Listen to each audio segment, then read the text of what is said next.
Écoutez, bonjour mesdames. On va essayer de faire un cours cette semaine sur la partie, la partie dominante. C'est-à-dire que est-ce qu'on est dominant, dominé dans son couple? C'est important de savoir qu'au départ, en fait, je pense qu'au début du mariage et pendant toute la durée de son mariage, d'un côté, il y a des gens qui ont des grandes personnalités, qui ont une force de caractère et qui puissent jouir de cette dominance, c'est-à-dire d'être capable de pouvoir imposer. Ouais, c'est dire, imposer ses idées. Et la personne qui est faible de caractère ou qui n'a pas cette capacité à pouvoir résister, bah, elle va être dominée. D'accord. Et en fait, on ne se sent pas exister en étant dominé de façon permanente. Et donc, il y a ce fameux conflit interne entre l'équilibre. On va essayer de trouver l'équilibre entre le dominant et le dominé et comment ça se construit. En fait, voilà. Et comment ça se retrouve en fait dans la Torah. C'est important de voir dans la Torah. Alors, c'est marqué, en fait, quand on parle de la création de l'homme et de la femme au début dans la paracha de Bereshit, c'est marqué, il y a des choses qui sont contradictoires. Je vais vous montrer que comment ça se démontre et comment ça se solutionne. C'est marqué, Vayemer Elohim naase Adam. Hachem a dit, faisons l'homme. Betsalmenu, donc Betsalmenu à notre image, Kidmutenu comme notre forme. C'est quoi la forme? Est-ce qu'Hachem a une forme? Est-ce que les anges ont une forme? Alors Rachid expliquait que le dmout, en fait la forme, Rachid dit la vie nous les askil. C'est quoi la forme? C'est qu'on a une capacité à penser et à réfléchir. C'est ça la forme. Donc on a un corps et on a une neshama qui nous permet de réfléchir, de penser. C'est ça. Vayerdou bidgatayam, ou beof hashemaim, ou behemet, etc. Donc l'homme va être dominant sur la terre. Vaivre Elohim et Adam. Ensuite, on nous parle de la bria, c'est-à-dire que vous savez la différence entre faire, construire, etc. Donc il y a une fabrication de l'homme, et là on parle de la création de l'homme. D'accord. Donc on a l'impression que l'homme n'a pas été fabriqué, mais a été créé. Vaivre Elohim, Hachem a créé. C'est contradictoire. Vous allez voir plus tard dans la paracha, hein, c'est marqué Vaïtser Hachem Elohim et Adam. Il a fabriqué l'homme Afar min Adama, à partir de la terre. Donc on voit que c'est une fabrication. Fabrication, c'est-à-dire qu'on a créé, on a fabriqué l'homme à partir de la terre, ouais, duquel on a insufflé un souffle de vie. Vaïl et Nefeshra, il est devenu un être vivant. D'accord. Et qu'est-ce que ça veut dire être vivant? Alors le Targum, il traduit Ruach Memalela, la faculté que nous avons de parler. Ruach Memalela, c'est le souffle de la parole. C'est-à-dire, c'est quoi être vivant? Être vivant, c'est d'être capable de communiquer par la parole. Donc, mais là, il s'est marqué Vaïvra. Il y a marqué Vaïvra, Hachem, il a créé. Donc, créer, ça veut dire ex nihilo. Il n'y avait rien. Il a créé l'homme. Et là, c'est marqué qu'il a fabriqué l'homme. Alors, on ne comprend pas. Je ne comprends pas comment arriver à traduire cette contradiction. Qu'une fois, c'est marqué qu'il a fabriqué, une fois, c'est marqué qu'il a créé. Créé, ça veut dire qu'il n'y avait rien. Qu'est-ce qui a été créé? C'est le corps humain. Le corps humain a été fabriqué, pardon. Fabriqué, c'est le corps humain. Et qu'est-ce qui a été créé? Créé, c'est qu'il n'y avait rien. Donc, c'est une partie d'Akadosh Baruch Hu qu'on a insufflé dans l'être humain. Et c'est ça qui permet à l'homme de parler. D'accord. C'est ça qui nous permet, à la jante masculine féminine, de parler, de communiquer, c'est ça. Ruach Memalea. Mais si on réfléchit, que quand on sait qu'Hachem, il a créé le monde par la parole, Vayomer Elohim, a dit Hachem que soit la lumière, la création du monde, elle se fait à partir de la parole. Et que nous, on a quelque chose qui s'appelle un Neshama, qui est créé, et que nous avons la parole aussi. Ça veut dire qu'on est capable de créer par la parole. Est-ce que vous comprenez ce que veut dire créer par la parole? C'est pas on va créer quelque chose qui n'existe pas. On est capable de créer, ça veut dire qu'on est capable de mettre la personne dans un monde qui n'est pas le sien, de l'introduire dans le monde qui est le nôtre en fait, qui est l'expression de la parole. C'est ça la création. Ça va? C'est-à-dire que quand vous parlez à quelqu'un, vous dites je ne veux pas écouter plus que deux personnes. On peut voir des centaines de milliers de gens. Quand vous regardez, vous êtes sur une, je sais pas, sur une estrade de concert, il y a des centaines de milliers de gens, vous les voyez tous. Mais est-ce qu'on peut entendre plus que deux? Non. C'est marrant que dans la parole, dans l'écoute, on n'est pas capable d'entendre plus que deux personnes, mais dans la vision, on est capable de tout voir. On peut tout voir, mais on ne peut pas tout entendre. Pourquoi? Parce qu'en vérité, quand vous parlez à quelqu'un, vous le rentrez dans le monde dans lequel vous êtes. C'est ça, créateur. La personne, c'est pas qu'on n'a pas la capacité mentale à entendre plus que deux. C'est qu'on ne peut pas sortir du monde dans lequel on nous introduit, qui est la parole. Le Ruach Elohim. Ça va? Ce Ruach. Mais ce Ruach, ça vient de, comment vous dire? Ça vient d'un Neshama. Il y a Gemara dans Kiddushin. La Gemara dans Kiddushin, elle dit, Dafaïn Bet, elle dit là-bas, que Hachem, il a mis dans le monde 9 cabines, 9 mesures, 10 mesures de parole. D'accord? 10 mesures de parole. Les femmes en ont pris 9. Et les hommes en ont pris 1. Ça va? Les femmes ont pris 9 cabines de parole. C'est très important que vous compreniez que 90% de la parole a été prise par les femmes. C'est-à-dire les femmes, elles adorent parler. Ça va? Il faut parler, il faut qu'on communique avec nos maris, mais pas pour la même raison. D'accord? Mais quelque part, ça veut dire qu'il y a 9 cabines, c'est 9 mesures de création par la parole. Donc la femme a une force incroyable de créativité par la parole. C'est-à-dire qu'elle peut introduire son mari dans quelque chose qui n'est pas forcément de son intérêt, on va dire, ouais. Mais il y a une forme de dominance de la femme par la parole qui s'exprime par le fait que le tmout dont on parle, ouais, le nefesh raya, la fameuse essence de vie qui est en la personne, c'est la capacité de parler. Donc on voit que la femme, elle a une capacité de parler qui est énorme. Pourquoi je vous dis ça, hein? Parce que c'est marqué dans la paracha comme ça. Quand Hachem a dit à Adam, ouais, il lui a dit à Adam, il a pensé à Hachem, pardon, que ça n'était pas bien que l'homme soit seul. Hein?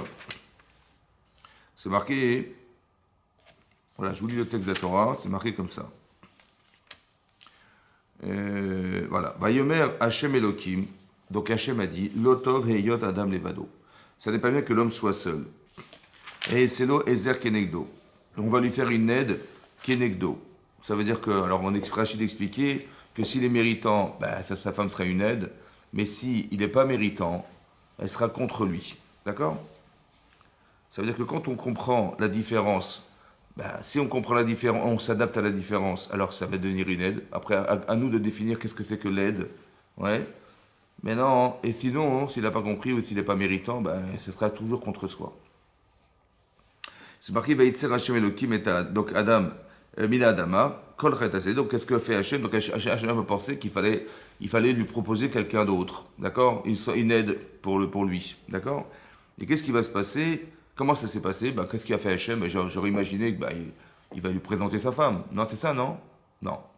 Il a dit, oh, écoute, il a demandé à l'homme de nommer les animaux. Et il s'est rendu compte, de nommer les animaux, le Ramban explique qu'il n'a pas donné des noms comme ça, ouais, des animaux. Il a trouvé l'essence animale. Il a vu qu'est-ce qui pouvait coïncider l'un avec l'autre. Et donc les noms des animaux, ouais, c'est à dire de comprendre que chaque animal a une essence et que ça doit vivre ensemble. Ça peut vivre. Il a remarqué que chacun était masculin, il avait son féminin. Mais il dit, mais moi je n'ai pas de féminin. Il n'a pas trouvé de féminin qui corresponde à ce qu'il est en tant qu'homme, en tant qu'ish. Et donc, qu'est-ce qu'il a fait Hachem? Tout de suite, il est endormi. D'accord? Et là, qu'est-ce qui va se passer? Donc, je lis le texte de la Torah. Donc, il a dormi. Va épel Hachem Elohim tardema à Adam. Et donc, il a mis en sommeil l'homme. Vaishan, vaikar achat mitzala otav. Il a pris achat mitzala otav. Alors, en fait, il faut traduire non pas une des côtes de l'homme, mais un des côtés de l'homme. Rachid dit que tzal otav, c'est arabe, ce qui était caché. En fait, l'homme portait du féminin en lui, mais il n'avait pas conscience de ce féminin. Ça va? La preuve, c'est qu'il a dit, mais je n'ai pas de féminin. En fait, il portait en lui ce féminin. Quand on dit qu'Hachem a créé l'homme mâle et femelle, ça veut dire qu'il a créé un homme qui a une sensibilité masculine, mais qui porte en lui ce féminin. Qu'est-ce que fait Hachem? Puisqu'il n'a pas conscience de son féminin, il en a besoin, mais il n'a pas conscience, il a ce désir et ce besoin de féminin, mais il n'a pas le féminin, il ne voit pas le féminin. Qu'est-ce que fait lui? Il l'endort et il lui détache. Vaikar, achat mitzala otav, un de ses côtés. Rachid expliquait que le côté masculin, il est resté intact, le côté féminin, il a détaché de l'homme. Vaïsgor basar tartena, il a remplacé par de la chair à la place. Vaïven Hachem Elohim. Et là, c'est marqué Vaïven. Il a fabriqué Dieu et Tatsela. Donc, il n'a pas pris la femme comme ça, il lui a présenté. Non, Vaïven. Ça veut dire qu'il a fabriqué la femme. Asher la Karmina Adam, les Isha. Il en a fait la femme, Vaïvé à l'Adam. Quelle est la fabrication qu'il a faite? Il y a eu un changement. Vous avez vu qu'au départ, elle a été prise, d'accord? Il aurait dû lui présenter sa femme. Non, Vaïven, il a fabriqué. En fait, il a changé la structure, la physionomie de la femme. Ouais. Si on devait prendre une femme et un homme, on voit qu'ils ne sont pas faits de la même manière. En fait, il a fabriqué, c'est-à-dire qu'il a changé, il a modelé la femme en fonction de ce qu'elle doit être. D'accord? Rachid expliquait qu'elle a elle est mince et après elle s'élargit pour pouvoir porter l'enfant. Donc il y a eu un changement, Vaïven. Hachem, il a récupéré la femme et il a entre guillemets modelé cette différence. Cette différence a été modelée et elle a permis de lui proposer cette femme. Et qu'est-ce qui va se passer? Vaïmer Adam, Zot Apam. Alors qu'est-ce que dit l'homme? Vaïmer Adam, donc Adam dit, bonjour, Zot Apam, Etzemat Samai. Elle est la chair de ma chair. Bassam mi Bessari. D'accord? Pardon, les os de mes os et la chair de ma chair. Les autres, Ikari Isha. Je l'appellerai Isha, qui me Ish le Kachazot parce qu'elle était prise de l'homme, de Ish. C'est-à-dire que tout à coup, Adam s'appelle Ish. Vous avez vu qu'au départ, Adam s'appelle Adam, et là, tout à coup, il change son nom. Ouais, il change son nom, il s'appelle Ish. Elle s'appelle Isha parce qu'il s'appelle Ish, mais il ne s'est jamais appelé Ish, lui. Il s'est toujours appelé Adam. Et là, tout à coup, il s'appelle Ish. Et pourquoi elle s'appelle Isha? Parce qu'elle était prise de Ish.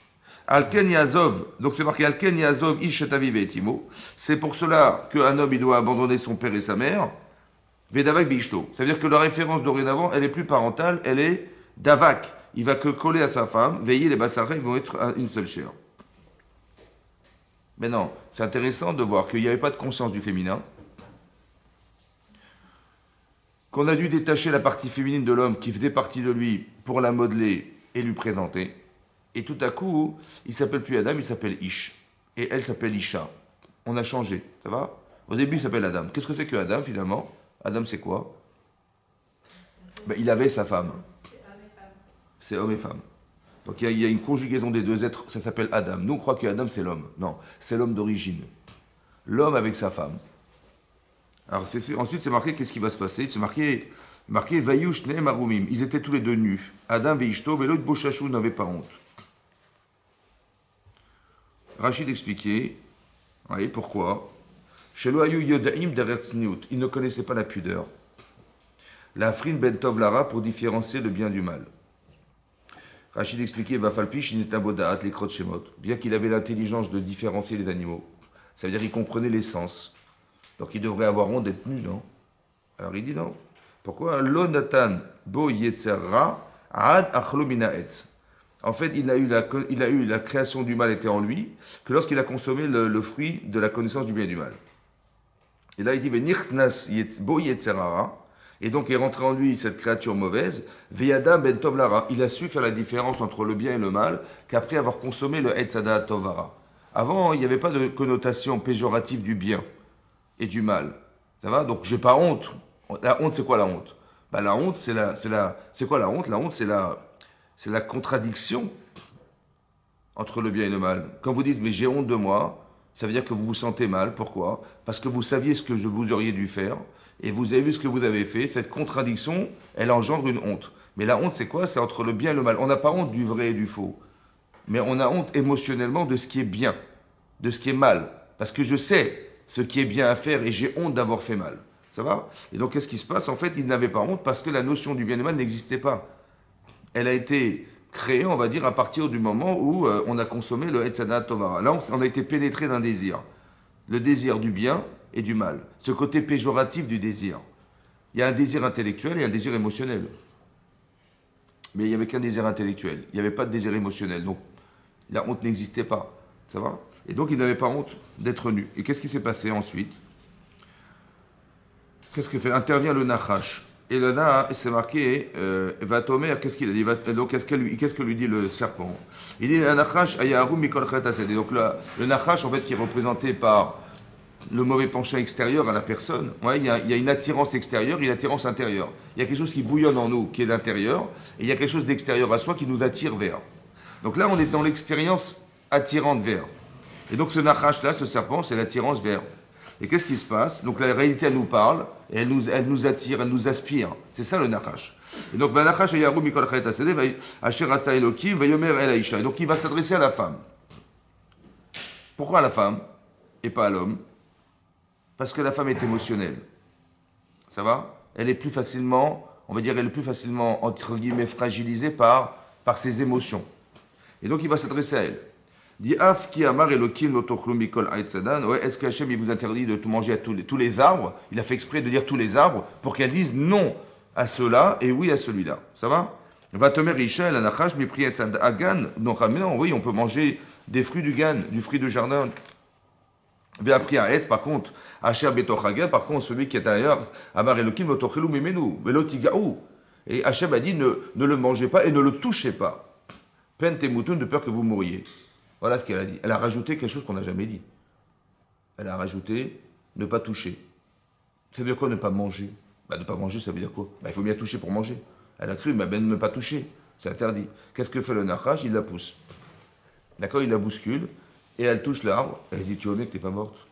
Donc si tu n'es pas morte en touchant, tu ne mourras pas en mangeant. C'est ce qu'il va dire. Vayomer Anachash et Laïcha, l'homme temutun qui yoda Elokim qui bayom ochalchem imenu menifkecha enechem.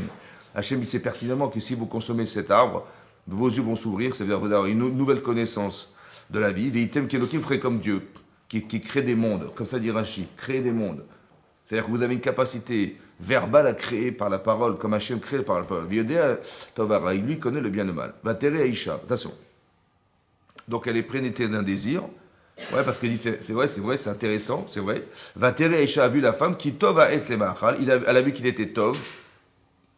Ta'ava, plaisant, la Inaïm à le voir. Nechmad Aetz, il était agréable.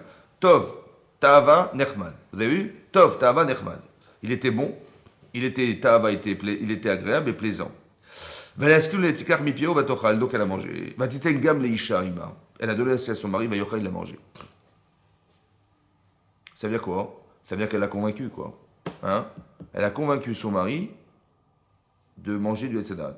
Alors on a dit la fois dernière, mais comment c'est possible? Dans la tête d'Adam Arishon, il a Hachem d'un côté qui lui dit, écoute, il ne faut pas manger. Et si tu manges, tu meurs. Et sa femme, elle lui dit, tu manges et tu verras ce qu'on va gagner. Il écoute qui? Hein? Hachem lui dit, ne mange pas. Hein? Et si tu manges, tu meurs. Et elle lui dit, viens, on mange. Et il sait pertinemment qu'en mangeant, il va mourir. C'est-à-dire qu'il écoute sa femme au détriment d'Hachem, et il écoute. Et l'éternité contre la mortalité. Je ne sais pas si vous vous rendez compte. Et elle a réussi à le convaincre. Elle est forte quand même. Hein? Donc on voit que d'origine, la femme est dominante. Vous avez compris ou pas? Que d'origine, là, on parle de création du monde. Elle a réussi à convaincre son mari de manger du Haïtzadat Tovara. Mais quelle puissance elle doit avoir, de conviction qu'elle doit avoir. C'est incroyable comment elle a réussi à le faire plier dans ce sens. Ouais. Ça veut dire qu'on voit que la femme est dominante. Elle a réussi à le convaincre de manger du Haïtzadat au détriment de ce qu'Hachem avait dit. Elle est capable de lui faire manger quelque chose en lui faisant miroiter des choses. Ouais. En fait, c'est ça la parole. La parole, c'est la capacité de création. Elle crée quelque chose. C'est quoi que la création? C'est qu'elle est capable de pénétrer dans le monde masculin, oui, et de lui faire miroiter des choses qui pour lui est intéressantes. Elle sait s'adapter. Et c'est ça sa dominance. Elle est forte dans la parole. C'est ça qui est marqué ici. D'accord? Et c'est même pire que ça, vous allez voir après plus tard, que quand Hachem il va s'adresser à l'homme, il va lui dire, mais pourquoi tu as mangé du Etzadat? Et regardez ce qu'il va répondre. Vayemer, où est-ce que c'est marqué? Voilà, c'est marqué.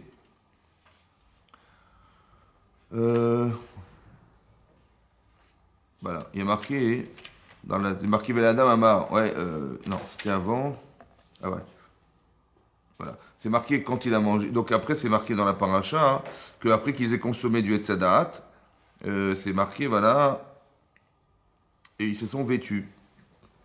Et donc, il est marqué que Adam, ils se sont cachés. Ouais, ils avaient honte d'être nus. C'est marqué Mi Gillecha qui est remata. Et qui t'a dit que tu étais nu? À Minaetz, est-ce que c'est pas à cause de l'arbre que tu as consommé, que je t'avais interdit de manger? La chativité, c'est de lui que tu as mangé, qui t'a fait savoir. Ouais, mais tout à coup, tu as une notion du bien et du mal. Vemer Adam et Isha, il a dit non, Asher Natata, il m'a dit. En fait, c'est la femme que tu m'as donnée. Il a comme si c'était ta faute. C'est ta faute. Voilà. Si tu n'avais pas créé cette femme, j'aurais pas fauté. Natnali minaetz va ochal. Va ochal, c'est un futur. Et il dit là-bas, hein, les commentaires, va ochal. Attendez, il a déjà mangé. Il a fauté. Ouais. Il dit, mais si demain elle revient et elle me repropose, je remangerai. Tellement elle est forte. Vous avez compris? Il y a une dominance féminine incroyable. Ça veut dire qu'elle est. Que même si. Après, j'ai la conscience d'avoir mangé, et d'avoir fauté, et d'avoir transgressé la pire des choses de ma vie, quoi. Et que demain elle revenait, elle me reproposait, j'accepterais. Tellement elle a une force d'influence. Va ochal au futur. C'est pour ça qu'Hachem va dire, après, il va dire comme ça, écoutez ce qu'il va dire Hachem. Ça veut dire qu'il y a quelque chose de très puissant chez une femme. Ouais, il faut essayer de définir ce que c'est. D'accord? Pourquoi? Parce que, en fait, peut-être l'idée, c'est la suivante. Quand on parle de la fabrication de l'homme, c'est une fabrication. Veitzer, c'est marqué, il a fabriqué l'homme. Mais il y avait un Veiven. Mais par contre, la femme, il l'a modelé. Il faut bien comprendre que plus Hachem intervient à travers la matière, et plus c'est matière. Et quand il y a marqué Vaïpar Beapav, Nishmatraim, il a insufflé un souffle de vie en l'homme. C'est la partie spirituelle de l'homme. Ça va? Ça veut dire que quand vous avez des émotions positives, lorsque vous avez pitié, lorsque vous avez de l'empathie, lorsque vous avez la conscience du mal, tout ça, ça vient de la Neshama, ça. Ça va? Ça vient de la Neshama. C'est spirituel. L'animal ne ressent pas ça. Donc il y a une partie animale dans l'homme qui est la yitzira de l'homme, la fabrication de l'homme. Et il y a une partie spirituelle, c'est un mélange. Mais la femme, elle n'a pas été créée de la terre. Oui, l'homme a été fabriqué des mains, comme ça que Rachid dit, des mains. Yetzer, c'est une fabrication de matière. Mais la femme n'a pas été créée de la matière. Donc il y a une partie de la femme qui est beaucoup plus spirituelle que l'homme. Elle ressent des choses. Pour ça qu'on dit dans la Gemara, elle dit dans Shabbat, qu'une femme, elle a une bina yetera, elle a une intuition féminine qui ne s'explique pas, c'est spirituel. Elle ressent des choses. Ouais. Donc comme si on lui envoyait des messages et sans qu'on puisse comprendre nous comment ça se décrypte tout ça. Mais elle ressent.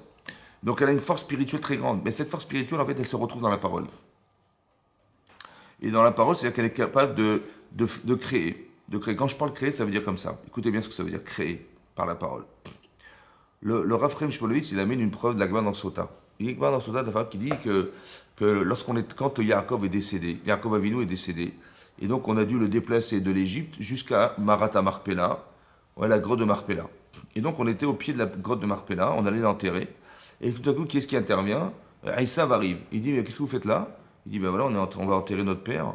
Il dit, mais vous plaisantez, il a enterré Léa. Il reste qu'une seule place, c'est la mienne.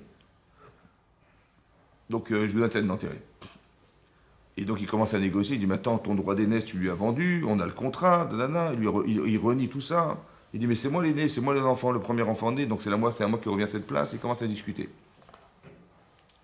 Et là-bas c'est marqué que Chushin ben Dan, Chushin qui était le fils de Dan, un des enfants de Yaakov, Chushin son petit-fils, il était sourd d'oreille. Et il dit mais qu'est-ce qui se passe? Il dit ben voilà, Esav il revendique, donc on a fait envoyer Naphtali pour retourner en Égypte pour récupérer le contrat de vente de Yaakov de la Bechora, du droit d'aînesse. Il est parti en courant, lui, ça va? Il courait très vite, il est parti en courant jusqu'en Égypte pour récupérer ce contrat. Et il dit, mais qu'est-ce que vous faites là? Il dit, ben voilà, Esav il discute, il négocie avec nous pour s'enterrer là-bas, alors que, il dit, mais vous plaisantez, vous n'avez pas vu qu'il y a un mort devant vous qui attend? Il a pris son bâton, il a tué Esav. Ça va? C'est là qu'il est mort. C'est pour ça que sa mère, quand elle a dit j'ai pas envie qu'il meure le même jour, que je perdrai mes enfants le même jour, lorsque Esav a voulu tuer son fils Yaakov, elle a dit j'ai pas envie, donc sauve-toi, va chez ton frère, va chez mon frère Lavan. Je n'ai pas envie, comme ça elle a dit, je n'ai pas envie qu'ils meurent en même temps. En fait, ils ne sont pas morts le même jour, ils sont enterrés le même jour. Mais pour vous dire quoi? Comment ça se fait que les enfants d'Yaakov, ils n'ont pas vu ce que Choshin Bannan, qui était sourd, a vu? Vous savez pourquoi? Parce que, en fait, Esav, quand il leur a dit, il a commencé à négocier, il les a fait rentrer dans le monde d'Esav. Il dit, mais vous plaisantez, nanana. Donc, et eux, ils sont rentrés dans le monde d'Esav. En fait, la parole est créatrice, c'est-à-dire qu'elle est capable de nous investir dans un monde qui n'est pas le nôtre. Celui qui l'entend, il est prisonnier de ce discours. Mais celui qui n'entend pas, il est capable de voir ce que les autres ne verront pas. Vous avez compris? Parce que la parole est créatrice. Nous, on dit, mais on est concentré à écouter. C'est pas ça. C'est pas de la concentration. C'est que quand vous parlez à quelqu'un, vous le pénétrez dans le monde dans lequel vous vivez. Ça va? Et avec toutes les influences qui peuvent être dans la parole. Et ça l'empêche de sortir de ce monde pour voir ce qui se passe à l'extérieur de soi ou d'être objectif dans sa façon de voir. Vous comprenez? C'est ça qui est marqué dans la Torah. La parole, c'est ça qui veut prouver que la parole est créatrice. Parce qu'Hachem a créé le monde par la parole, il nous a investi d'une Neshama, et que la faculté qu'on a de parler, elle vient d'un Neshama. Or, la femme, elle a 9 parts de parole. Ça veut dire que la dominance était féminine au départ. La parole, c'est quoi la parole? C'est la dominance. Quand vous parlez à quelqu'un, vous dominez sur lui parce que vous lui dites, vous dictez quelque chose. Et on voit que Adam, il a eu ce problème. Il n'a pas été capable, on voit qu'il n'a pas été capable de maîtriser ça. Que son niveau de parole était faible et qu'il n'a pas réussi à trouver des arguments pour contredire sa femme. Parce que c'est marqué dans la Torah comme ça. Quand Hachem a dit après à Chava, hein, qu'est-ce qu'il a dit à Chava? Velaïcha Amar. Et à la femme, il a dit Arba arbe etzboner. Je multiplierai ta souffrance. Ve'eroner. Et ta grossesse. Be'etzev tel dimanim. Dans la souffrance, tu accoucheras d'un garçon. Ve'lisher teshukater. Et vers ton mari, tu seras attiré. Ve'u im sholbach. Et c'est lui qui régnera sur toi. D'accord? C'est marrant, hein? Maintenant, il faut savoir que quand Hachem il dit quelque chose, c'est pas pour punir. On est d'accord? C'est pour maîtriser, contrôler.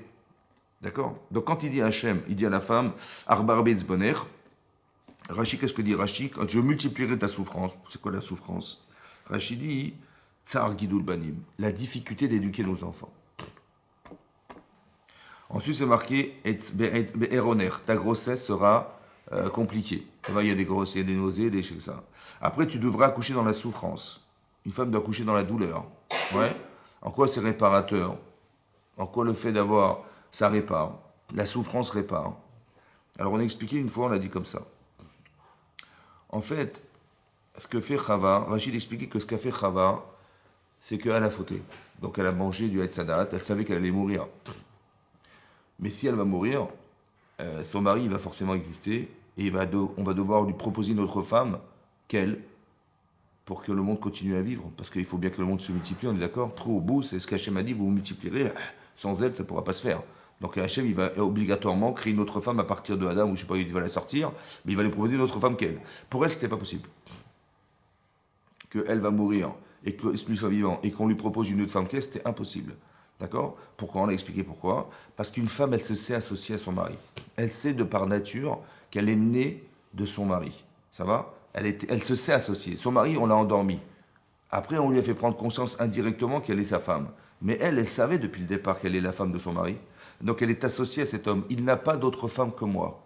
J'ai pas assumé ce que j'ai fait, il doit mourir avec moi. Parce que de toute façon, il n'a pas d'autre femme que moi. Ça, c'est l'esprit féminin.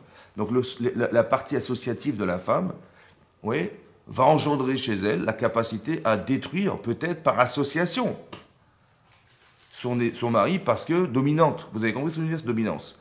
Et donc maintenant, ce qui se passe, c'est quoi? Écoutez bien. Elle a souffert à l'idée que son mari allait épouser une femme qu'elle. Elle a souffert à l'idée que son mari va épouser une autre femme qu'elle. C'était impossible, c'est une souffrance insupportable. Elle va le tuer pour ne pas souffrir. Ça va? Donc qu'est-ce qui est réparateur d'avoir tué pour ne pas souffrir? D'accepter de souffrir pour faire vivre. Vous comprenez? Quand Hachem dit tu vas devoir accepter de souffrir, c'est que tu vas devoir dominer ta souffrance. Tu dis mais moi j'ai souffert, je ne veux pas souffrir. Pour ne pas que je souffre, il ne faut pas qu'il se marie, et c'est pour pas qu'il se marie, il faut qu'il meure. Donc je vais lui proposer de manger du Hetzadat. On est ensemble. Vous avez compris ce que je veux dire? Mais quelque part, il faut savoir que la dominance, d'où vient la dominance? Pourquoi on fait un choix dans la vie comme ça? Oui. Pourquoi on peut faire un choix qui est contraire à la notion d'empathie qu'on devrait avoir des autres? Tu assumes, tu assumes. Ouais, on n'arrive pas à assumer des fois. C'est plus fort que soi. Donc elle va être obligée, elle, de proposer à son mari pour ne pas souffrir à l'idée qu'il va épouser une autre femme qu'elle, ce qui pourrait être impossible. Qu'est-ce que fait Hachem? Il dit il n'y a que la souffrance qui est démonstrateur, c'est-à-dire, est-ce que tu es d'accord à l'inverse de ce que tu as fait? De corriger cette façon de penser. D'accord? C'est-à-dire d'accepter de souffrir pour faire vivre, à la différence d'avoir voulu tuer pour ne pas souffrir. D'accord? Donc ça veut dire qu'il y a deux parties en soi. Dans le cœur de la personne, il y a Yetzeratov, Yetzerara. D'accord? Qu'est-ce que ça veut dire?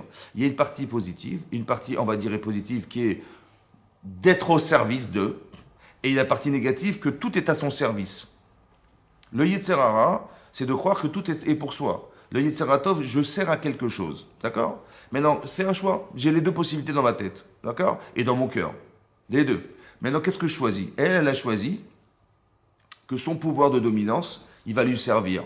De quelle manière? À assujettir, à imposer. Vous avez compris? Il faut qu'il meure pour que je parte. Ça, c'est sa partie à elle. Qu'est-ce que fait Hachem? Il dit maintenant, dorénavant, tu vas être régné. C'est quoi régner? Rachid expliquait. Quand tu auras envie de ton mari, tu ne vas pas lui dire. Tu vas lui faire des allusions, etc. Parce que tu n'auras pas l'audace de lui dire que tu veux être en relation avec lui. D'accord? Ve'et teshukater. Rachid dit que c'est ça, teshukater. Que ton désir, en vérité, tu vas le masquer. D'accord? Que tu auras envie de lui, tu ne vas pas lui dire. Par contre, c'est lui qui va devoir te dominer, dans ce sens-là. Vous avez compris? C'est-à-dire que c'est marrant parce que c'est dans la relation que se retrouve la dominance. Et là, tout à coup, elle ne va pas exprimer ça. C'est ce qu'on appelle la pudeur.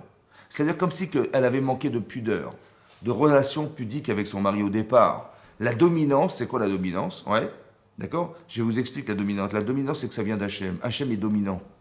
Il n'y a rien d'autre que Hachem dans le monde. Ça va? Donc il est dominant, Hachem, c'est ça. Et il a insufflé cette dominance très très forte plus en la femme qu'en l'homme. Hachem Echad, c'est quoi Hachem Echad? C'est pas qu'il est un, c'est qu'il est unique. C'est ça. L'unicité, il est unique, il n'y a rien d'autre que lui, c'est extraordinaire. Mais ça, il y a une femme, la femme, elle contient ça en elle. Quand on dit Adam s'appelle Adam, vous voyez, le Maharal de Prague explique pourquoi Adam. Parce que dans Adam, il y a Aleph et il y a Dam. C'est quoi le Aleph? Le Aleph, c'est un. Un. Il y a quelque chose de Echad. Et Dam, le Dam, c'est le sang, c'est le corps. En fait, on a conjugué deux choses antinomiques. Echad et Dam. C'est ça, Adam. Est-ce que tu es d'accord que tu dois contrôler, faire exister ce Adam? C'est lui, en fait. C'est lui, la vérité. Si on te demande d'être Echad, vous savez, dans d'autres religions, les gens disent non, non, on va se consacrer à Dieu. Ça va? Donc on va pas épouser, on va pas se marier, parce que les femmes c'est le diable, hein, vous comprenez? Et on va pas se marier, on va dans notre chapelle, dans notre machin, on se consacre à Dieu. Vous voyez, toutes les dérivées, toutes les décadences qui se passent, d'accord? Parce que lui, il a cru qu'il était Echad. Non, non, non, on t'a pas demandé d'être Echad. Il y a qu'Hachem qui est Echad. Et l'autre dit non, non, mais moi la religion ça m'intéresse pas, je suis très matérialiste, il n'y a pas de religion dans ma vie, Dame. Donc il est très matérialiste, c'est le Dame. Ouais? On dit non, il faut que tu sois Adam. C'est-à-dire que tu saches conjuguer la spiritualité dans ta matière. Faire le shalom entre le spirituel et le matériel. Et cette faculté-là, elle vient peut-être de la femme. Mais la femme a une dominance très forte parce qu'elle elle a ce echad qui est très très fort en elle. Ouais, c'est très fort en elle. Donc on vous dit qu'elle a 9 cabines, etc. Donc en fait, le devoir et le désir d'être dominant vient d'elle. Qu'est-ce qu'elle va faire pour contrôler ça? Pour ne pas laisser sa partie négative s'exprimer au détriment du positif, il faut qu'elle soit pudique. La pudeur féminine vient parler de ça. Quand Hachem dit, mais qui vous a dit que vous étiez nus? N'est-ce pas que vous avez consommé du Etzat Tovara? Ouais, ils avaient honte d'eux-mêmes. Donc la pudeur, c'est la manière de cacher, en vérité, en attendant de se construire, ce qui fait de nous des êtres de l'insolence, on va dire, de l'insolence, de vouloir avoir le pouvoir, de vouloir dominer, vous avez compris? Et donc elle est dominante, elle, sur son mari, elle, même jusqu'au point où il est prêt à dire que si demain elle me reproposait encore de manger, elle m'aurait convaincu, j'aurais mangé. Tellement elle a une force, une femme, elle a une force de conviction chez son mari qui est très très forte. Elle peut changer un homme. Et donc ça veut dire qu'elle a quelque part cette capacité. Est-ce qu'elle est utilisée pour le bien ou pas? C'est ça. Vous avez compris? La pudeur permet de contrôler. Pourquoi c'est comme ça? Pourquoi Hachem il a inversé? C'est marrant, elle était dominatrice, elle devient dominée. Le premier esclave de la Torah, c'est qui? C'est Ham. Oui, Ham. Ham qui était le fils de Noach. Et là-bas, hein, c'est marqué qu'il a dit à ses frères. Il a vu et il a dit à ses frères. Il a vu la nudité de son père. Et il a dit à ses frères ce qu'il a vu et ce qu'il a fait. C'est marqué dans la parashat Mishpatim que le Eved, donc le Eved c'est quoi un Eved? Bon, on traduit un esclave, mais en vérité c'est un domestique, c'est un employé. Oui, un employé. Alors si l'employeur a frappé l'employé, il l'a frappé dans l'œil, il l'a frappé dans les dents, il sortira libre. Pourquoi, dit la Gemara, pourquoi la bouche, pourquoi les dents et pourquoi les yeux? Parce que Noach, il a vu et il a dit. Il a vu la nudité de son père. C'est quoi voir la nudité de son père? Alors c'est effroyable, mettez vos ceintures, hein, c'est effroyable. Là-bas c'est marqué qu'il a castré son père. Autant qu'il a violé son père. Il y a deux explications dans la Gemara dans Sanhedrin. Soit il a violé, c'est vrai, et c'est ça qui est marqué, qu'il a vu la nudité de son père, soit il a carrément castré son père. Pourquoi il a castré son père? Parce que les seuls rescapés du déluge, je ne sais pas si vous imaginez que le monde un jour, ce monde dans lequel nous vivons a été détruit, carrément détruit. Ça veut dire qu'il y a eu une année de déluge, c'est-à-dire une année de déluge, ça veut dire qu'il y a eu 40 jours et 40 nuits de pluie, mais il y a eu 150 jours, 5 mois d'eau souterraine qui ont envahi la terre. Elles ont noyé la terre. C'est marqué dans la paracha de Noach, ouais, que les eaux souterraines sont montées sur la terre, ont envahi, ont inondé la terre pendant 150 jours, 5 mois. Et après le temps que ça descende, etc., on est arrivé à des hauteurs, Ouais, le mont Ararat, il fait 4300 mètres. Il est en Turquie. C'est là que elle s'est posée, l'arche de Noé. Mais vous imaginez de l'eau qui a eu monté. C'est pas de l'eau, hein, c'était de l'eau avec du feu, donc elle était bouillante. Et c'est redescendu. Ça a pris un an. Maintenant, Noah qui sort de l'arche de Noé, en fait, il est plus sur la terre, il est sur la lune. Il n'y a plus rien. Il n'y a plus de végétation, il n'y a plus d'animaux, il n'y a plus rien. On est carrément sur une boule de pierre, voilà, c'est la terre. D'accord. Mais imaginez ce désastre. Il y avait 8 personnes dans l'arche de Noé. Les seuls rescapés de ce massacre-là, 8 personnes. Il y avait Noah et sa femme, ses 3 enfants et ses 3 brus. Voilà ce qu'il y avait. Maintenant, les enfants, ils sortent de l'arche de Noé. Ils étaient 3. Ça veut dire que vous avez le monde entier à votre merci, on est 3 frères. Qu'est-ce que dit Ham? Comme ça rapporte Rashi, hein, dans le Midrash, dans la Gemara. Il a dit, attendez, là on est 3, ça va?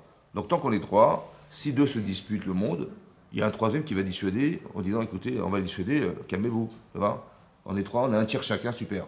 Mais si mon père il a un 4e enfant, qu'est-ce qui va se passer? Ben, on risque d'être 2 contre 2, hein. Ça va? Et 2 contre 2, Caïn et Evel. Evel, il a tout perdu. Mais j'ai pas envie de tout perdre. Donc il vaut mieux qu'on reste 3. Ça va? Et donc c'est pour ça qu'il a fait ça. C'est ça que dit Almara. Qu'est-ce que lui a dit son père? Arour, tu seras maudit. Tu seras Eved. Tu vas devenir un esclave à jamais. La 4e génération, ouais, de Ham, c'est Kenaan. Ouais. Et donc ceux-là, ils vont devenir des esclaves à jamais. À jamais. Ça veut dire jusqu'à la fin des temps. Est-ce qu'un père, il peut maudire ses enfants à jamais? Hein? Non. Il va s'énerver, il va s'énerver, mais pas à jamais.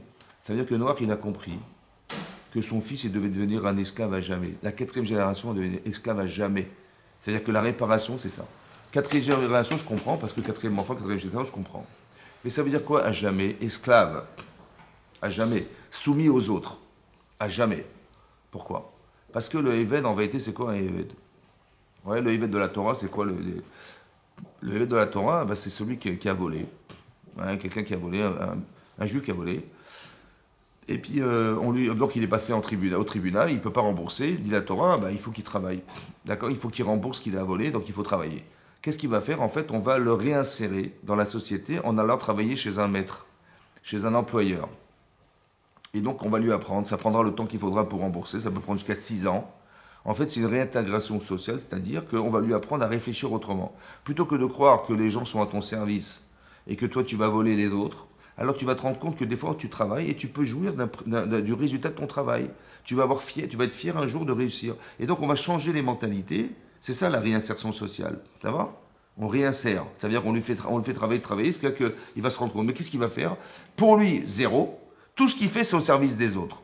Vous avez compris? C'est ça. En fait, qu'est-ce qu'il a dit Noir? Noir, il a dit, il va falloir que tu travailles pour les autres, au service des autres, toute ta vie jusqu'à la fin des temps, pour qu'on arrive à corriger cet égoïsme profond que tu as de penser qu'à toi. C'est ça? Eved. Donc c'est quoi Eved? C'est ça.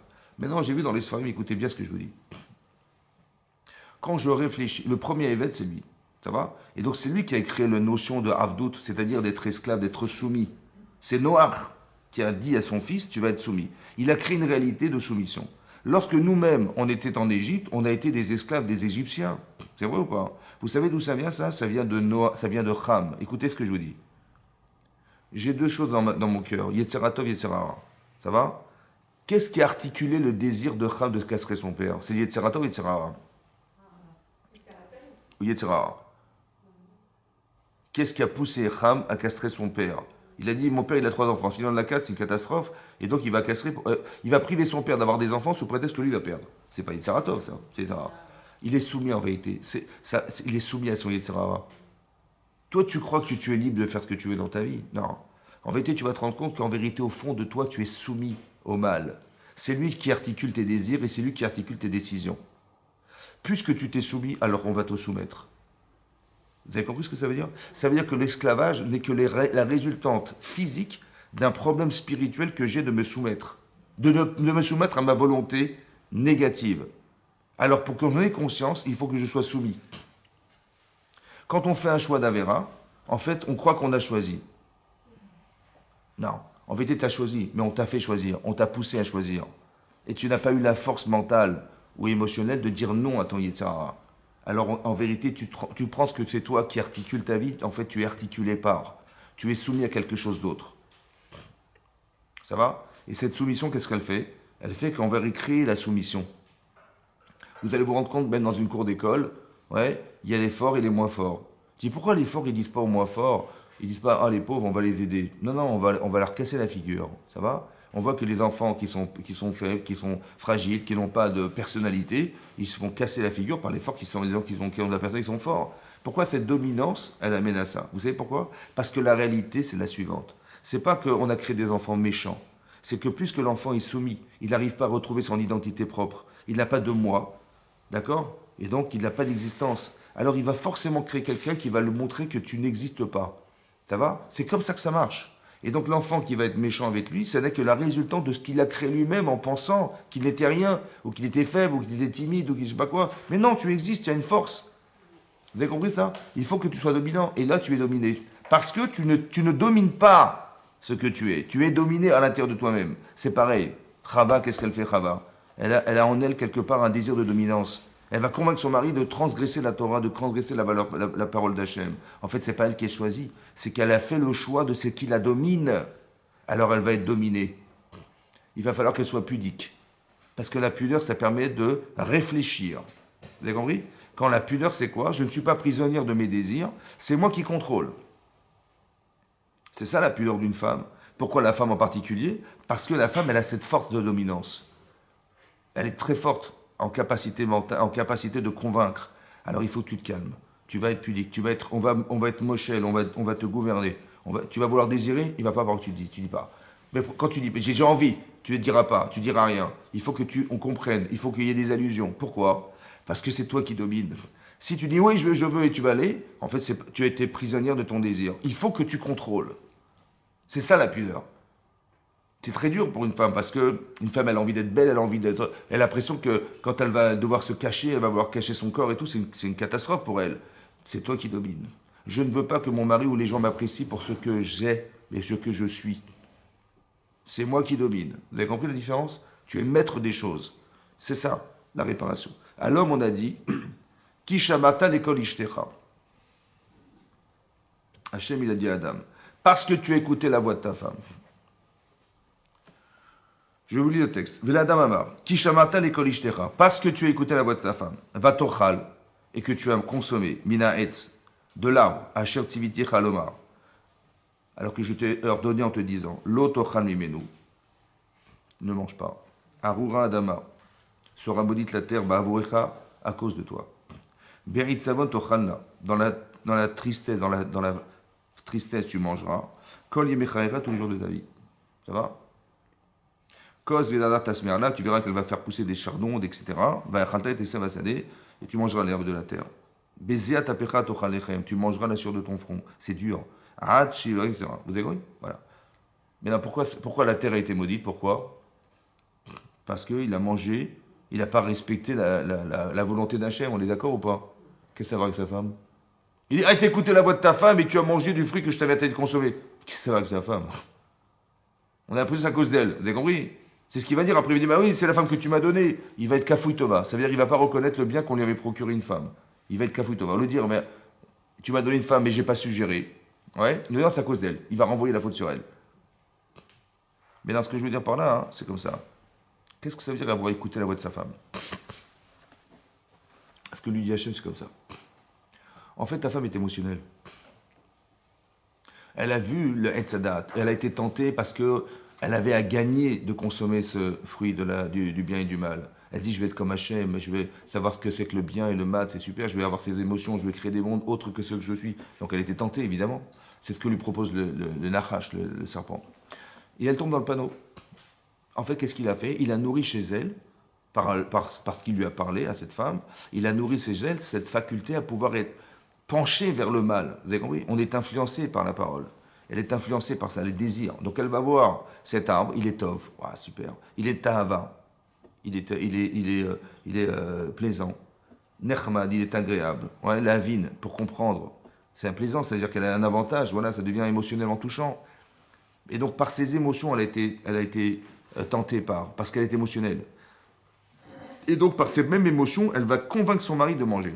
Elle va le convaincre par les émotions. Ça veut dire les intérêts qu'il a de faire, c'est tellement puissant qu'il va être capable de pouvoir faire, ce qu'elle va lui dire, faire abstraction d'Hachem. va faire abstraction de la mort. C'est énorme, c'est ça. Donc elle a une force. Maintenant, ce qui se passe, c'est que lui, il a été tenté. Mais non, l'homme, il n'est pas émotionnel. Donc, il aurait dû être un homme. Tu as écouté la voix de ta femme. Mais non, il fallait que tu n'écoutes pas la voix de ta femme. Mais pour ne pas l'écouter, il fallait que tu sois un homme. Et de lui dire, écoute ma chérie, tu vas trop loin. Tu as des émotions, c'est super, mais tu en es victime. Moi qui ne suis pas émotionnel, je peux lui dire, écoute là, tu vas trop loin. Tu t'es fait avoir, ça va? J'aurais dû être un homme. Mais le problème, c'est qu'il n'a pas été suffisamment un homme. Il a écouté la voix de sa femme. Il s'est laissé pénétrer du désir que sa femme lui a procuré de penser qu'on avait plus à gagner de manger que de ne pas manger. Vous comprenez ce qui se passe? Tu aurais dû contrôler. Tu n'as pas contrôlé. Tu n'as pas été un homme. Ça veut dire que ta faculté, être un homme, de pouvoir savoir que cette partie émotionnelle qui est en elle t'a envahi au point de te laisser, tu l'as laissé la parole de ton épouse pénétrer ton cœur et cette force d'influence, elle t'a poussé à l'écouter et à rentrer dans son monde. Il fallait pas. Il fallait que tu sois rigoureux, c'est-à-dire que tu restes un homme et de savoir que, oh, là tu vas trop loin. Là tu vas trop loin. C'est-à-dire quand tu dis, ah mais oh, c'est intéressant, tu vas trop loin. Tes émotions, ce que tu es en train de me dire, c'est quoi? Dans l'analyse de ce que tu me dis, c'est que on va transgresser Hachem. Mais cette conscience n'était pas présente, c'est lui. C'est pour ça qu'il s'est laissé avoir.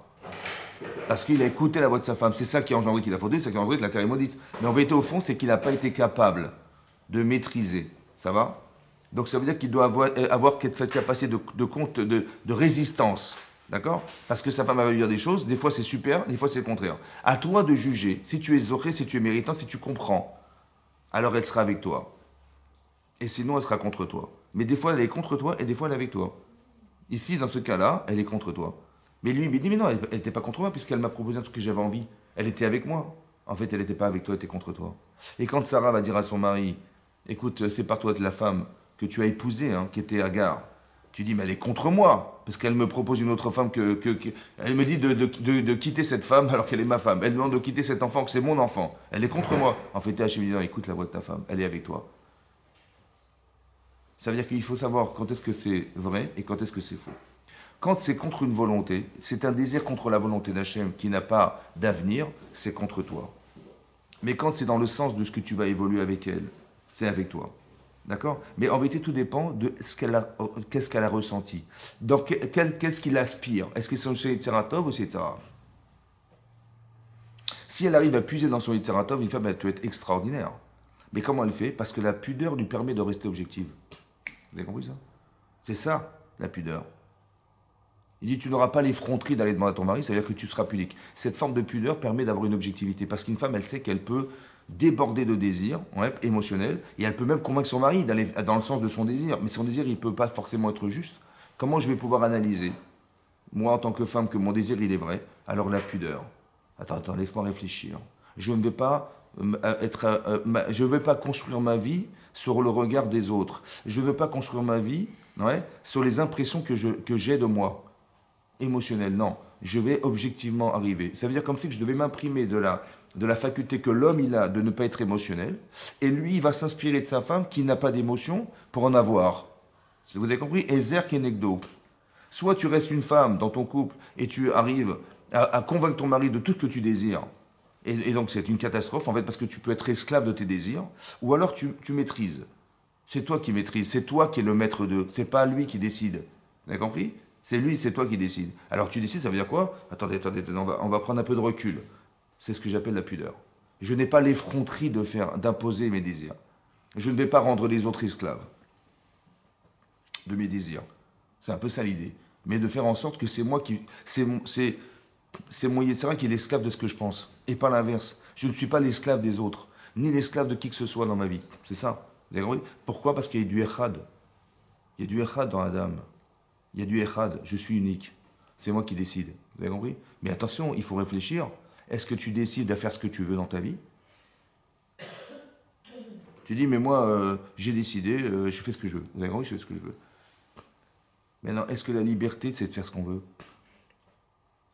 Est-ce qu'elle était libre, cette femme? Chava, elle était libre ou pas? Ben, elle a fait ce qu'elle a voulu. Elle a réussi à faire ce qu'elle voulait, elle a réussi à l'avoir. Donc elle a eu la liberté de choisir. Et ce qu'elle a réussi à l'arriver d'avoir, elle l'a eu. Super. C'était bien ou c'était beau? Alors comment ça se passe? C'est quoi d'être libre alors?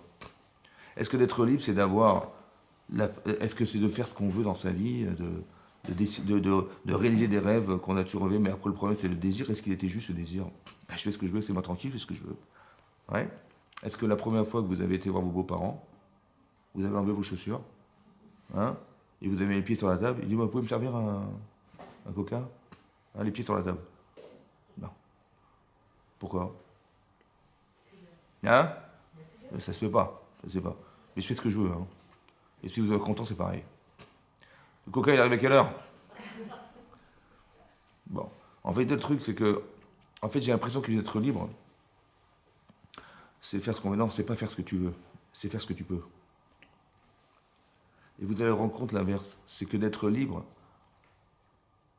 c'est de ne pas avoir le choix. Nous, parce qu'il y a deux libertés. Il y a la liberté de choix.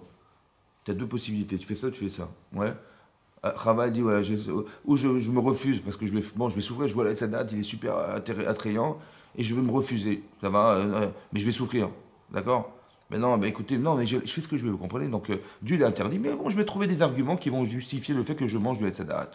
Et l'autre, il dit, mais non, il fait exprès parce que vous êtes comme lui, vous êtes comme Dieu, tous les arguments possibles imaginables. Je dis, ouais, t'as raison, mais évidemment, t'as raison. En fait, le problème, c'est que t'as raison. Parce que ça m'intéresse de réfléchir comme tu penses. Ça va? Et donc, je vais faire comme tu as dit. Et tu dis, ben, Georges, j'ai fait, ben oui, écoutez, je fais ce que je veux, ça va? Tu m'interdis, ben non, il n'y a personne qui domine au-dessus de moi. Même bon Dieu, il ne domine pas, c'est moi qui domine. C'est ça qu'elle a pensé. Et donc, elle était tellement forte dans ses convictions qu'elle a convaincu son mari qu'il fallait manger du Hetzadat. Elle est forte. Mais le problème, c'est que tu fais pas ce que tu veux dans la vie. Parce que là, tu as fait ce qu'on t'avait demandé de faire. C'est pas toi qui as décidé, c'est ton Yitzhara qui a décidé. Ça va? Tu dis maintenant, est-ce que tu vas te refuser? Est-ce que c'est un manque de liberté de se refuser? Parce que la vérité, c'est que ça se fait pas. Tu mets pas les pieds sur la table, ça va? Donc quand tu te refuses, en fait, tu dis, mais je ne suis pas libre de mettre les pieds sur la table. Je n'ai pas été libre de transgresser la Torah. Non, il faut que tu saches simplement que ta liberté, elle se concentre dans ce que tu peux faire. Ça ne se fait pas. En vérité, la liberté d'être libre, c'est d'arriver à contrôler. Vous avez compris? C'est qui contrôle? C'est toi ou c'est lui? C'est ton Yitzhak qui contrôle, c'est toi. Si c'est toi, alors tu es libre. C'est toi qui as décidé. Donc la liberté, c'est pas forcément une liberté de choix. C'est la liberté de voir la vérité. Vous avez compris ça? C'est ça. C'est ça. C'est-à-dire, en fait, ma liberté, elle se concentre dans ce que je dois être. Quand on fait teshuva, ouais, on dit, dorénavant, c'est terminé, j'arrête. Je fais plus ces avérotes, là, j'arrête. Mais tu t'empêches, comment on veut dire, tu t'empêches d'être libre de faire ce que tu veux dans ta vie. Je dis, mais oui, mais je peux pas, ça se fait pas, c'est pas possible. Donc, comme si que la vérité, en vérité, comment dire, la liberté de choix, c'était plus une liberté de choix. C'est une liberté de comprendre ce qui soit de se faire. Et pas d'arriver à croire qu'un enfant, il dit, mais moi je fais ce que je veux, il arrive à l'adolescence, il va narguer ses parents, il fait écouter, laissez-moi tranquille, je fais ce que je veux. Ce désir de liberté, il est vrai, mais il n'est pas concentré. Vous avez compris? Tu as raison. Seulement, il faut savoir qu'il y a des choses qui ne se font pas. Et ta véritable liberté, c'est pas de décider ce que tu vas désirer faire. C'est est-ce que tu vas. La liberté, c'est de savoir est-ce que ce que tu désires est vrai. Vous avez compris? C'est ça la liberté. C'est ça. Donc elle n'a pas été libre, et lui non plus, parce que, parce qu'elle avait une force d'influence sur son mari, et lui, il n'a pas été capable de pouvoir se libérer de cette problématique. La liberté, ouais, d'être rofchi, c'est ça. Ça qui est marqué, En Ben Chorin, qui c'est qui est libre, hein, ouais, comme ça dit le Père Kavot, et l'Amisha Osek Torah, celui qui œuvre dans l'étude de la Torah. Et d'où on le tire? Parce que quand Hachem il a demandé à Moshe de graver les Luchot Abrit, de graver les tables de la loi, il a dit, il faut que tu graves les tables, il ne faut pas que tu écrives avec ton feutre. Non, il faut graver dans la pierre. C'est ça qu'il a dit. Charut à la louchot. Ça doit être creusé dans la pierre. Ouais, creusé dans la pierre. Charut à la louchot, dit le Pierre Kéavot. Ne lis pas charut creusé, mais lis cherut libre. C'est les mêmes lettres. La cherut en hébreu, c'est la liberté. Et charut en hébreu, ça veut dire creuser. Ne lis pas creusé dans la pierre, mais lis libre. Le Radbaz, il explique. Vous savez ce que c'est que l'étape de la loi? C'est le cœur. Dans votre cœur, vous avez des connaissances. Si elles sont simplement photocopiées, ça va, vous allez vous rendre compte que votre cœur, il est plus fort que la photocopie. Vous savez, hein, tu dis oui, mais j'ai pas résisté, c'était plus fort que moi. Mais plus fort que quoi? Bah, plus fort que ce que je savais. Je savais que c'était un sourd, mais j'ai pas résisté. Ça veut dire que la connaissance, elle n'est pas assez forte pour contrecarrer un désir. Vous savez pourquoi? Parce que c'est que de la connaissance. C'est photocopié. Non. Il faut que ce soit gravé. Est-ce que vous avez conscience? Est-ce que vous avez creusé? Est-ce que ça a été difficile? Est-ce que, etc. Et donc c'est un choix. La difficulté que Chava, elle a d'accoucher dans la douleur, c'est de faire le choix de la douleur au détriment, au service de la vie. C'est ça creuser. Tu as décidé, ah c'était dur, hein, parce que l'accouchement, comment je vais faire, est-ce que je vais avoir, combien d'enfants je vais avoir, je vais souffrir pour donner naissance, ça m'intéresse pas. Mais si tu dis oui, quand bien même je veux le faire, en fait tu vas creuser en toi le désir d'avoir des enfants au détriment de ta souffrance. C'est ça que tu vas réussir à faire. Vous avez compris? C'est ça. Quand tu vas voir Tsar Guido Banin la difficulté d'éduquer ses enfants, ce que tu vas voir en face de toi, c'est ce que tu es. D'accord? Et donc tu vas voir que tu vas te rendre compte, ce qui est extraordinaire, c'est qu'on engendre ce que nous sommes. Je dis, mais j'ai du mal avec mes enfants, etc. Mais c'est d'analyser, tu vas te rendre compte que tes enfants, ils te ressemblent. C'est ça qui est marqué. Tu accoucheras dans la douleur, mais tu as marqué Arba Arbetz Bonner. Arba Arbetz Bonner, je multiplierai ta souffrance. J'ai dit Tsar Guidoubanim, la difficulté qu'on a d'éduquer les enfants. Pourquoi? Bah parce que ce que tu vois là, c'est toi. Donc qui c'est qui a la meilleure solution? C'est moi. Mais attention, parce qu'en vérité, ce que je vois, c'est ce que je dois corriger. Mais en vérité, ce que tu vois, c'est pas que tu vas les corriger, tu vas te corriger à travers eux. Quand tu dis élever ses enfants, élever ses enfants. Est-ce qu'on élève nos enfants ou on s'élève avec eux? Bah, quand on est célibataire, on fait ce qu'on veut, ça va? On dort à 4 h du matin, on boit un petit whisky le soir, on va pas à la fac le lendemain, c'est ça, non? Oui? Bon, vous allez dire à vos enfants ce soir, vous savez quoi? On va faire un poker, hein? Et puis on va bien se saouler, et puis demain j'ai un ami médecin, il nous fera une petite ordonnance et on dirait que vous étiez malade. Ça va? Ah, c'est impossible. Est-ce que je vais mentir à mes enfants comme je mentais? Non. Est-ce que je vais montrer une image de moi qui n'est pas celle que j'espérais pour mes enfants? Non plus. Vous savez quoi? La famille, c'est un filtre. De toute la bêtise humaine, tu vas l'éliminer parce que tu as des enfants, parce que tu as une femme, tu as un mari. Des gens qui te regardent, des gens qui aspirent. Les enfants, ils regardent tout ce qu'on fait. Hein. Donc fais pas l'idiote, hein, parce que ils vont faire comme toi. Hein. J'ai pas envie que mes enfants fassent. Donc je vais être obligé de faire le choix contre ma volonté, de me parfaire. Je vais devenir une sadéquette, vous savez pourquoi? Parce que je veux que mes enfants ils soient des gens de qualité. Donc pour qu'ils le soient, il faut qu'ils le voient, il faut qu'ils l'entendent, il faut que... Eh ben, tu vas faire un travail sur toi-même pour faire que... Mais c'est contre ta nature, c'est contre ce que tu étais avant d'être... Quand tu étais célibataire, tu pensais même pas une seconde à tout ça. Mais tu vas te rendre compte que la famille, c'est un filtre. Tu rentres dans le mariage, tchoup, toute la saleté s'en va. Vous avez compris? Mais c'est contre toi. Mais c'est là que tu maîtrises. Ce que tu n'aurais jamais fait, hein. Tu vas dire, mes enfants, c'est comme ça, mais il faut que je les arrange, il faut que je... Mais en vérité, en les arrangeant, tu t'arranges. En les arrangeant, tu t'arranges. C'est ça, Tsar. Hachem, il a trouvé un système dans lequel une femme, elle va se corriger dans sa problématique de femme, parce qu'avec ses enfants, elle va retrouver en eux ce qui est en fait le reflet de ce qu'elle est. Et donc, en travaillant sur ça, sur eux, elle va faire un... Sur elle, elle n'aurait jamais fait. Mais par empathie, par désir de perfection de ses enfants, elle va le faire sur eux, et en vérité, par redondance, ça va retomber sur elle. Vous avez compris ce qui se passe? C'est extraordinaire. Hein. Avec ton mari, c'est pareil. Avec truc, c'est ça, Ezer Kenegdo. Vous avez compris? En vérité, mon mari va m'aider parce que je vais arriver à être une autre femme grâce à lui. Ce que je ne suis pas, je vais m'inspirer de mon mari. Qu'est-ce qu'il a comme qualité particulière qui font que je serai une femme qui maîtrisera ma liberté? Elle dépend de ça, vous comprenez? Si la personne n'a pas compris, elle est bête, alors ça va être contre soi. Si je suis une femme, comment dire, de façon extérieure, je m'exprime de façon extérieure, ben, mon mari, il est dans la rue toute la journée, donc il correspond à ce que je veux. Mais non, c'est l'inverse. Parce que si c'est comme ça, tu vas ressembler à Chava. Hein. Tu vas vouloir être dominant, tu vas vouloir écraser ton mari, tu vas vouloir machin, tu vas vouloir prendre de l'au-dessus. Mais si c'est ça, t'as plus de mari. Et si c'est l'inverse, si c'est ton mari qui a rien compris et qui veut te dominer en pensant que tu vas devenir une serpillière, parce que si tu l'ouvres, tu vas voir ce qui va t'arriver, hein, ben, il a une serpillière en face de lui, il est bête, ça va? Donc si tu veux être dominant, attention, il faut trouver le bon équilibre. Qu'est-ce qui est dominant et qu'est-ce qui est dominé? Il faut que tu comprennes que la dominance, elle n'est pas extérieure. Elle est à l'intérieur de toi-même. Il y a quelque chose qui voudrait te rendre esclave de soi. C'est l'Yitzhara. Si tu es l'esclave du Yitzhara, c'est super. Mais si tu es esclave du Yitzhara, c'est catastrophe. Et Zer Kenegdo. Au fond de toi aussi, pareil, tu as le même problème. Qui tu écoutes? Tu écoutes ton Yitzhara ou ton Yitzhara?